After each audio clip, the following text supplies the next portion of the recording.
بسم اللہ الرحمن الرحیم۔ شروع اللہ کے نام سے جو بڑا مہربان اور رحم فرمانے والا ہے۔ السلام علیکم۔ اردو کہانی سنو کے اس چینل میں آپ لوگوں کا خوش آمدید۔ اس چینل کو سبسکرائب کریں، ساتھ ہی ساتھ بیل آئیکن کا بٹن دبانا مت بھولیں۔ چلیں جی اپنی سٹوری شروع کرتے ہیں۔ کیا کہا ڈاکٹرز نے؟ کیسی ہے اب ابرش؟ میں اس سے ملنا چاہتی ہوں، اسے دیکھنا چاہتی ہوں۔ ابرش کی امی نے ہاسپٹل میں آتے ہی اسے دیکھنے کی ضد کی، مگر ڈاکٹرز ابھی کسی کو بھی روم میں جانے نہیں دے رہے تھے۔ امی، ابھی ڈاکٹرز ابرش کا ٹریٹمنٹ کر رہے ہیں، جلدی ہم اس سے ملیں گے، آپ آرام سے یہاں بیٹھیں، سلمان نے اپنی امی کو سمجھاتے ہوئے کہا۔ نہیں سلمان، اب مجھ سے مزید انتظار نہیں ہوتا، پلیز مجھے جانے دو۔ اندر وہ رو رو کر وہ کہہ رہی تھی۔ ابتہاج ایک طرف خاموش بیٹھا ہوا تھا، اسے ابرش کے سوا کسی کی بھی کوئی پرواہ نہیں تھی۔ اس وقت اتنے میں ڈاکٹر روم سے باہر آیا۔ ابتہاج جھٹ سے اٹھا اور ڈاکٹر کے پاس گیا۔ ابرش ٹھیک ہے نا؟ اسے ہوش تو آ گیا ہے نا؟ ڈاکٹر بالکل خاموش کھڑا ابتہاج کو دیکھ رہا تھا۔ جاؤ پوچھو ڈاکٹر سے، ابرش کو مل سکتے ہیں نا ہم اب؟ اس کی امی نے سلمان سے کہا۔ کیا ہوا ہے ڈاکٹر صاحب؟ کیا اب ہم اندر جا سکتے ہیں؟ سلمان نے کہا۔ 2 منٹ خاموش رہنے کے بعد ڈاکٹر نے بتایا کہ پیشنٹ کی حالت بہت نازک ہے، کچھ گھنٹے پہلے اسے بہت ہی خطرناک قسم کی نشہ آور دوا پلائی گئی ہے، جس کی وجہ سے اس کے اندر اس خطرناک دوائی کا زہر پھیل چکا تھا۔ ہم نے ان کا ٹریٹمنٹ شروع کر دیا ہوا ہے، کچھ وقت لگے گا، وہ ٹھیک ہو جائیں گے۔ یہ کیا کہہ رہے ہیں آپ ڈاکٹر؟ ایسے کیسے زہر پھیل سکتا ہے؟ اس کے اندر ایسی کون سی دوائی پلائی گئی ہے اسے؟ ابتہاج نے سرد لہجے میں کہا۔ ڈاکٹر صاحب کچھ بھی کر کے میری بہن کو بچا لیں جلدی، سلمان بولا۔ صرف یہی نہیں، ان کے سر پر بھی بہت گہرا زخم ہے، جیسے ان کے سر پر کوئی چیز ماری گئی ہو، بہت زور سے۔ یہ سن کر ابتہاج بے قابو ہو گیا۔ چھوڑوں گا نہیں میں اس کم وقت لڑکی کو، اور مستجاب کو جان سے مار ڈالوں گا میں نے۔ ابتہاج ہوش سے کام لو یار، امی کو کچھ بھی پتہ نہیں چلنا چاہیے ایسا ویسا اس بارے میں، اور وہ اور بھی پریشان ہو جائیں گی، پہلے ہی ان کی طبیعت ٹھیک نہیں ہے۔ سلمان ابتہاج کو ایک سائڈ پر لے گیا۔ چھوڑو مجھے، اس نے سلمان سے خود کو چھڑوایا اور ہسپتال سے باہر چلا گیا اور وہاں سے سیدھا اپنے گھر کی طرف نکل گیا۔ میں نہیں جانتی وہ کہاں ہے، اور میرا تو اس کے ساتھ کوئی رابطہ بھی نہیں ہے۔ بسمہ کی امی اور بھائی ہانیہ کے گھر آئے ہوئے تھے۔ بسمہ صبح 6 بجے سے گھر سے نکلی تھی اور اب رات کے 10 بج رہے تھے۔ بسمہ کے بھائی جو ہر وقت گنڈا گردی کرتے تھے، لڑکیوں کو تاڑتے تھے، اور آج ان کی اپنی بہن گھر سے غائب تھی۔ ان کے جانے کے بعد ہانیہ کی امی نے ہانیہ کو بہت ڈانٹا۔ ہانیہ، یہ سب کیا چل رہا تھا؟ تم نے اس کے بھائی کو دیکھا تھا کیسے ہم دونوں کو گھور رہا تھا؟ تم اچھے سے جانتی ہو تمہارے بابا بھی یہاں نہیں ہوتے، کچھ بھی ایسا ویسا ہونے دیر نہیں لگتی آج کے دور میں۔ ہانیہ کی امی بہت پریشان ہو گئی تھی۔ ماما آپ فکر نہ کریں، اب نہیں آئیں گے یہ لوگ، میرا کام صرف ابرش کو بچانا تھا، بسمہ کے ہاتھوں سے وہ میں کر چکی ہوں، اور اگر یہ دوبارہ آئے بھی تو میں ابتہاج اور اس کے بھائی کو بتا دوں گی، وہ خود نمٹ لیں گے۔ ان میں سے ہانیہ نے اپنی امی کو سمجھاتے ہوئے کہا۔ ٹھیک ہے نا ہانیہ، تم کہتی ہو تو میں مان لیتی ہوں۔ ہانیہ کی امی نے اس کی طرف دیکھ کر مسکراتے ہوئے کہا۔ میری پیاری ماما، وہ اپنی امی کے گلے لگی۔ دیکھو حسنہ، اب مستجاب کو بھول جاؤ، تمہارے اتنے اچھے گھر سے رشتے آ رہے ہیں، چپ کر کے وہاں کروا لو۔ مستجاب کی عمر بھی تو اتنی زیادہ ہے، اور دیکھو تو صحیح اس کے کام، وہ ابرش کو اسکول کے آگے سے اٹھا کر لے گیا، کتنا کم ظرف انسان ہے وہ، کیا محبت کرے گا وہ جو تم سے، جس نے ایک معصوم لڑکی کو اغوا کیا ہو اور نہ جانے کہاں لے گیا۔ اس کو ابرش کے ماں باپ تو اسے پل پل بد دعائیں دیتے ہوں گے۔ حسنہ کی امی اسے سمجھا رہی تھی۔ اس نے 2 دن سے کچھ بھی نہیں کھایا تھا اور خود کو ایک کمرے میں بند کر رکھا تھا۔ امی میں کتنی بد نصیب ہوں نا، ویسے جس سے میں نے اتنی محبت کی، اس نے کبھی میری طرف دیکھا تک نہیں، حسنہ نے درد بھرے لہجے میں کہا۔ حسنہ میں جانتی ہوں تم اس سے محبت کرتی ہو، مگر بیٹا وہ تم سے محبت نہیں کرتا، اور وہ ایک درندہ ہے، اس کی حرکتیں سب کچھ تمہارے سامنے تو ہیں۔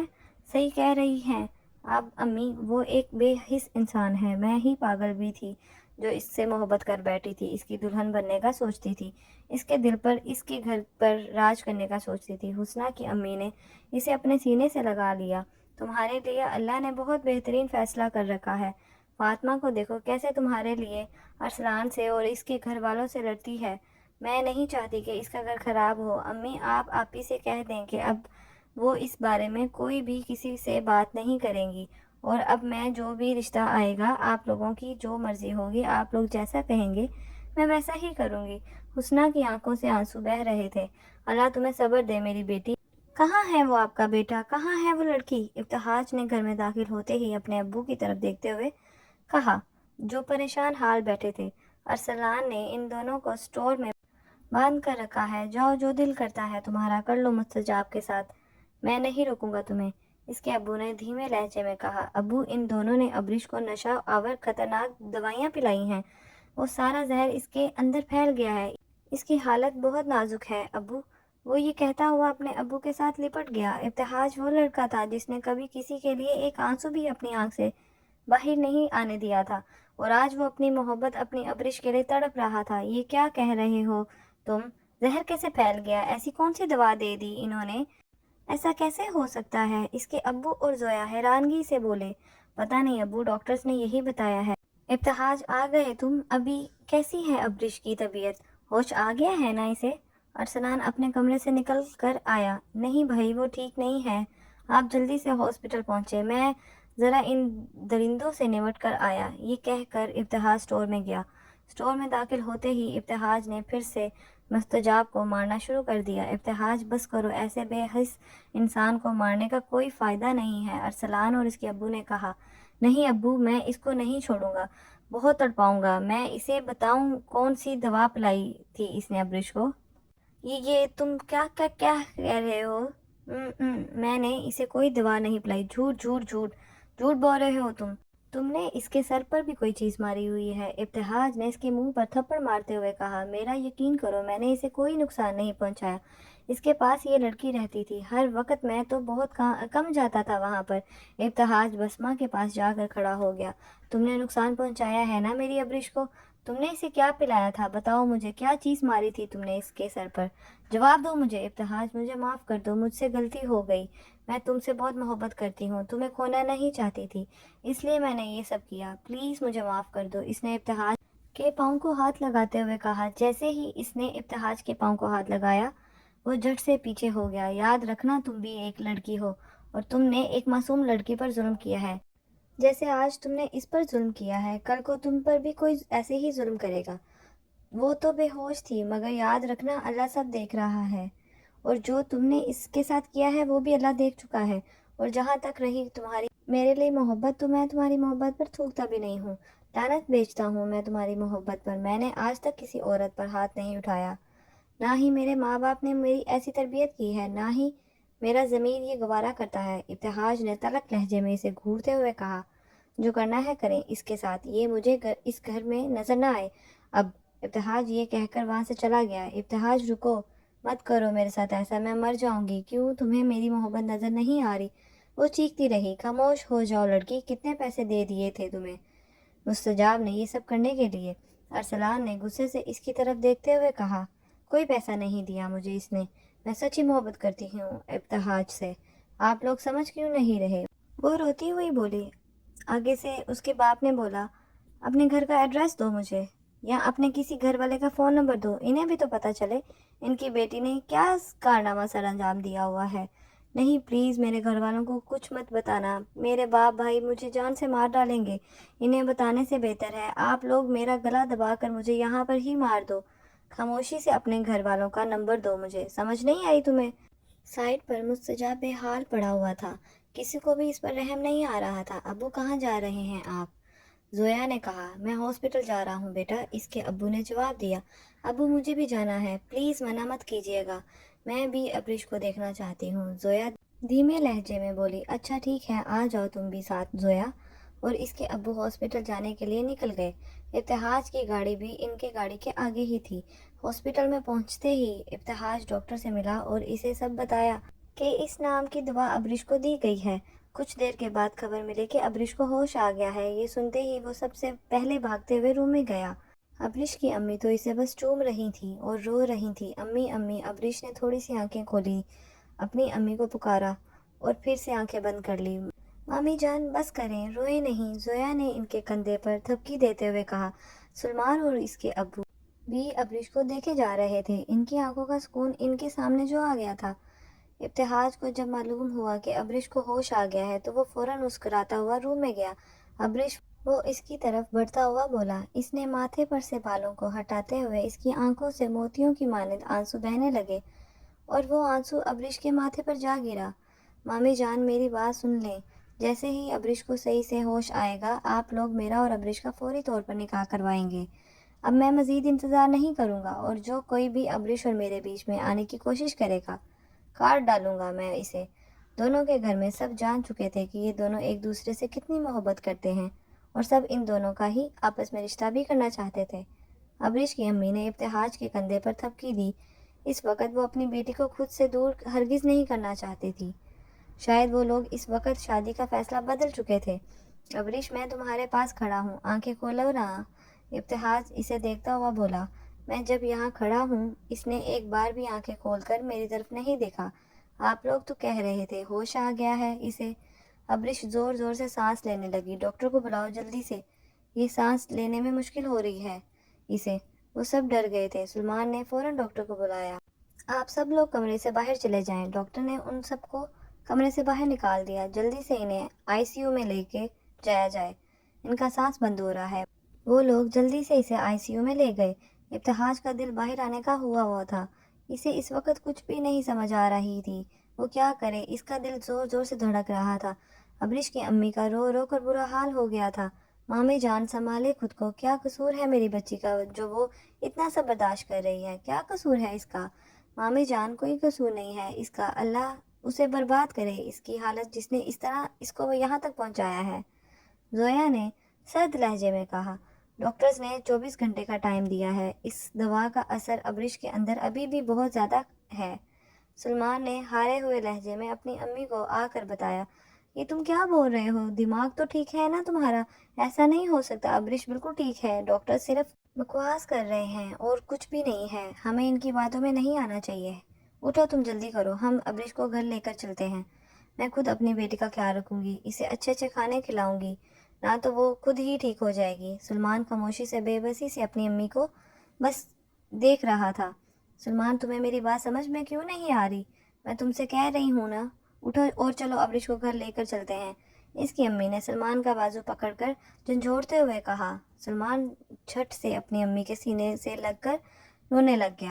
امی آپ دعا کریں اللہ سے کہ ابریش کو جلد از جلد ہوش آ جائے، پھر ہم اسے اپنے ساتھ گھر لے جائیں گے۔ وہ ٹھیک ہے، بالکل ٹھیک ہے سلمان، وہ بالکل ٹھیک ہے، تم فکر نہ کرو۔ سلمان کی امی نے اس کے آنسو اپنی چادر سے صاف کرتے ہوئے کہا۔ امی آپ گھر چلیں، کل سے یہاں بیٹھی ہوئی ہیں، آپ بیمار ہو جائیں گی ایسے تو۔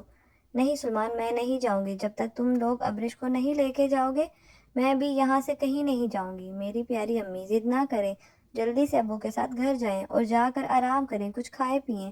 سلمان نے زبردستی اپنی امی کو اور ابو کو گھر بھیج دیا۔ وہ ہسپتال میں بیٹھے صرف ابریش کے بارے میں ہی سوچتے تھے۔ وہ نہیں چاہتا تھا کہ اس کے ابو امی ٹینشن لے کر بیمار ہو جائیں۔ میں آپ سے معافی مانگتا ہوں بھائی صاحب، ہماری بہن کو ہمارے حوالے کر دیں، ہم خود اسے اپنے ہاتھوں سے سزا دیں گے جو کچھ اس نے کیا ہے اس کے لیے۔ ہمیں سچ میں معلوم نہیں تھا کہ کالج کے بہانے سے یہ سب گل کھلا رہی ہے۔ بسمہ کے بھائی نے ارسلان سے معافی مانگتے ہوئے کہا۔ تمہاری بہن نے ایک لڑکی کی جان لینے کی کوشش کی ہے، میں کیسے جانے دوں اسے؟ اللہ نہ کرے ابریش کو کچھ ہو گیا تو کون ذمہ دار ہوگا؟ ہاں، تم لوگ اپنی ایک لڑکی کو نہیں سنبھال سکتے؟ ارسلان نے تلخ لہجے میں کہا۔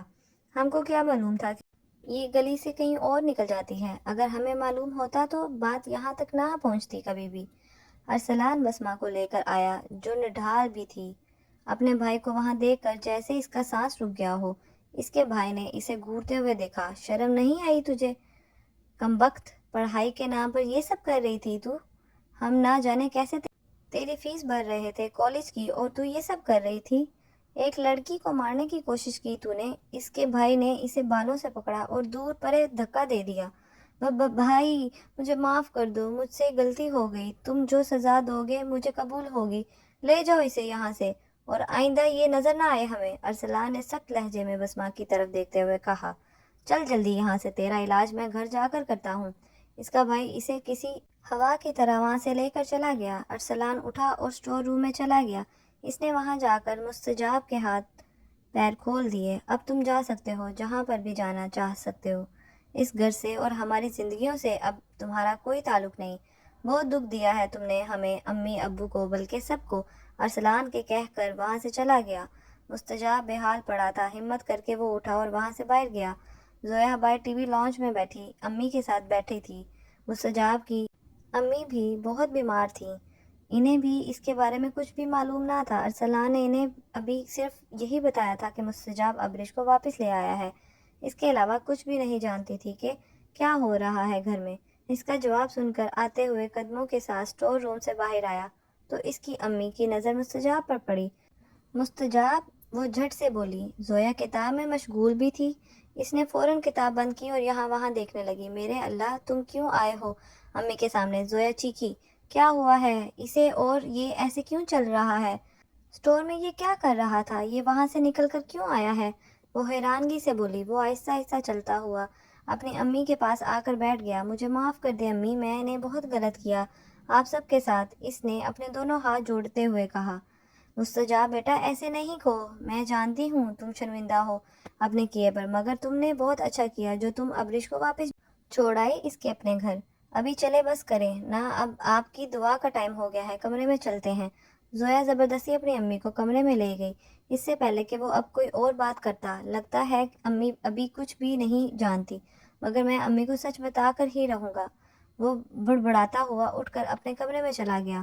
یا اللہ پاک میری دعا کو سن لے، میری دعا کو قبول کر لے، ابرش کو جلدی ہوش آ جائے تاکہ ہمارا نکاح ہو سکے، ہم دونوں اپنی زندگی حضور پاک کے بتایا ہوا طریقے کے ساتھ گزار سکیں۔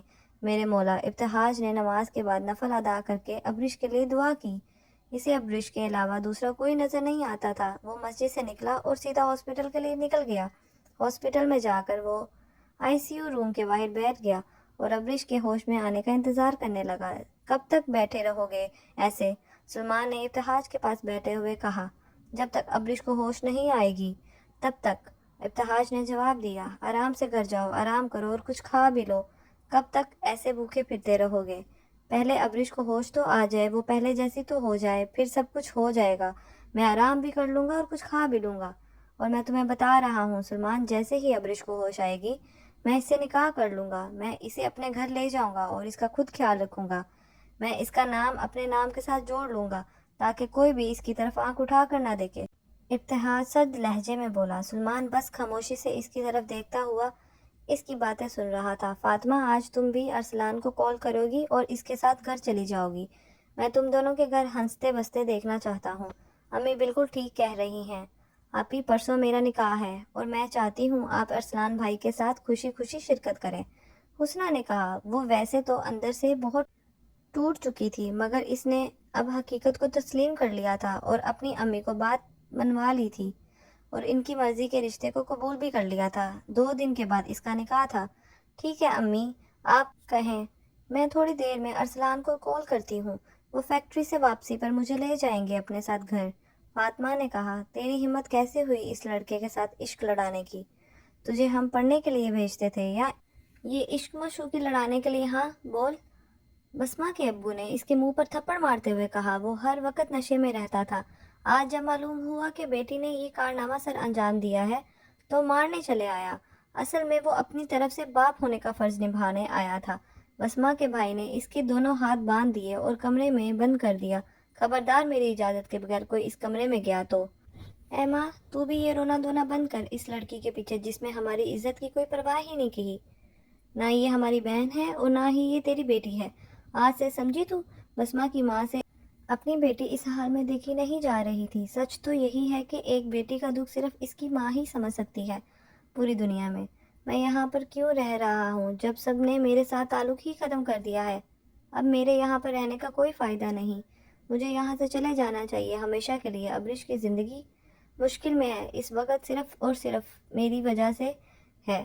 وہ لڑکی اس وقت جس اذیت سے گزر رہی ہے اور میری یہی سزا ہے کہ میں یہاں سے کہیں دور چلا جاؤں۔ اس نے چھوٹے سے بیگ میں اپنے کچھ کپڑے اور ضرورت کا سامان ڈالا اور دبے پاؤں نیچے چلا گیا۔ جانے سے پہلے اس نے اپنی امی کے کمرے کا دروازہ دھیرے سے کھولا۔ اس کی امی سو رہی تھی۔ اس نے اپنی امی کو جی بھر کر دیکھا، اس کی آنکھوں میں آنسو آ گئے۔ نہیں مستجاب، نہیں، اب نہیں، جو کچھ تو نے کیا ہے اس کی سزا تو ملنی ہی چاہیے تجھے۔ اس نے کمرے کا دروازہ بند کیا، چلا گیا، گاڑی میں بیٹھا اور جانے کے لیے نکل گیا۔ اسے گھر سے جاتے ہوئے بیگ کے ساتھ صرف گارڈ نے دیکھا تھا۔ آج وہ بہت زیادہ شرمندہ تھا اور اداس بھی تھا کہ وہ اپنے ماں باپ کا، گھر والوں کا سب کچھ چھوڑ کر جا رہا ہے۔ ابھی وہ شہر سے باہر نکلا ہی تھا کہ اسے اس کے دوست کی کال آئی۔ وہاں موبائل ڈھونڈنے لگا۔ بیگ رکھتے ہوئے اس نے موبائل بھی گاڑی کے پچھلی سیٹ پر رکھ دیا تھا۔ جو موبائل پکڑنے کے لیے پیچھے کو بڑھا تو سامنے سے ایک ٹرک فل اسپیڈ میں آیا اور مستجاب کی گاڑی کو ٹکرایا۔ مستجاب کی گاڑی تو چور چور ہو گئی تھی۔ ٹرک ڈرائیور کو زیادہ چوٹ نہیں آئی تھی، مگر مستجاب کا چہرہ بھی پہچانا نہیں جا رہا تھا اس وقت۔ اس کا چہرہ لہو لہان ہو چکا تھا۔ اور آئی ہوپ آپ لوگوں کو میری یہ والی اردو کی کہانی پسند آئی ہو، اور اس طرح کی اور کہانیاں سننے کے لیے اس چینل کو سبسکرائب کریں، اور ساتھ ہی ساتھ اس کومنٹ سیکشن میں لازمی بتائیں اگر آپ لوگ اس کا دوسرا پارٹ بھی سننا چاہتے ہیں تو۔ اللہ حافظ، اپنی دعا میں یاد رکھیں اور اس چینل کو سبسکرائب کرنا مت بھولیں، اور ساتھ ہی ساتھ زیادہ سے زیادہ شیئر کریں۔